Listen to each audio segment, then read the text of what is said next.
12 லக்கணங்களுக்கும் யோகத்தை அள்ளித்தரக்கூடிய திசை எது அப்படின்னு பார்க்கும்போது இந்த 12 லக்கணங்களை 2 அணியாக பிரிக்கலாம். ஒன்று குரு அணி, இன்னொன்று சுக்கிர அணி. இப்போ குரு அணியை சேர்ந்த லக்கணம்னா மேசம், விருச்சகம், தனுசு, மீனம், கடகம், சிம்மம். இந்த ஆறு விட்டு அதிபதி 6 சூரியன், சந்திரன், செவ்வாய், குரு. இது 3 குரு அணியை சேர்ந்த கிரகங்கள். இந்த 6 லக்கணங்களும் குரு அணியை சேர்ந்தது. அதுமாதிரி இன்னொரு அணிங்கிறப்ப ரிஷபம், துலாம், மிதுனம், கன்னி, மகர, கும்பம். இந்த 6 லக்கணங்களையும் சுக்கிர அணியை சேர்ந்ததுங்கிறோம்.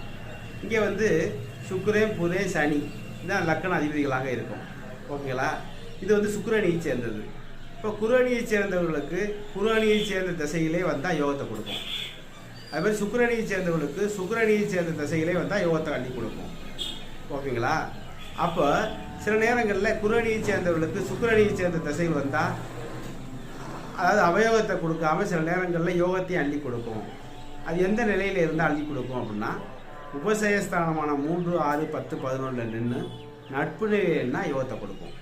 அதே மாதிரி சுக்கிர அணியை சேர்ந்தவர்களுக்கு குரு அணியை சேர்ந்த திசைகள் வந்தால் அவயோகத்தை கொடுக்குமான்னா ஒரு நாள் கொடுக்கும். சில நேரங்களில் சிலருக்கு யோகத்தை அள்ளி கொடுக்கறதுக்கு என்ன காரணம்னா, இது மாதிரி 3, 6, 10, 11 உபசயஸ்தானத்துலேருந்து நட்பு நிலையிலிருந்து இன்னும் கூடுதலாக என்ன சொல்லுவோம்னா, அதாவது அவயோகத்தை தரக்கூடிய திசைகள் யோகத்தை தரணும்னா உபசயஸ்தானமான 3, 6, 10, 11 நின்று சுபருடைய பார்வை சேர்க்கையை பெற்றிருக்கணும். அப்படி பெற்றால் இன்னும் கொஞ்சம் நல்லா இருக்கும்.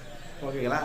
இதுதான் சுருக்கமாக ஷார்ட்டாக தெரிஞ்சுக்கிறது. இப்போ நான் சொல்கிற மாதிரி மேச லக்கணத்துக்கு யார் யோகத்தை கொடுப்பாருன்னா, சூரியன், சந்திரன், செவ்வாய், குரு இந்த திசைகள் யோகத்தை கொடுப்பாரு.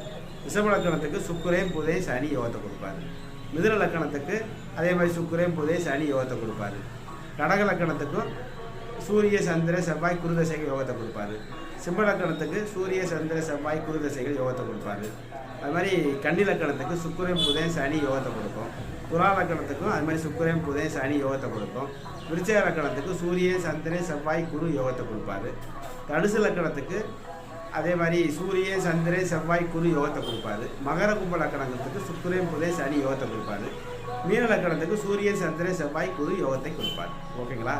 இதுலேருந்து நீங்கள் என்ன தெரிஞ்சுக்கணும்னா, யோகத்தை தரக்கூடியவர்கள் 5, 9 கூடியவர்களாக குறிப்பாக இருக்கணும். மேச லக்கணத்துக்கு லக்கணாதிபதி அப்படிங்கிற வகையில் செவ்வாய் அவர்கள் யோகத்தை கொடுப்பார்.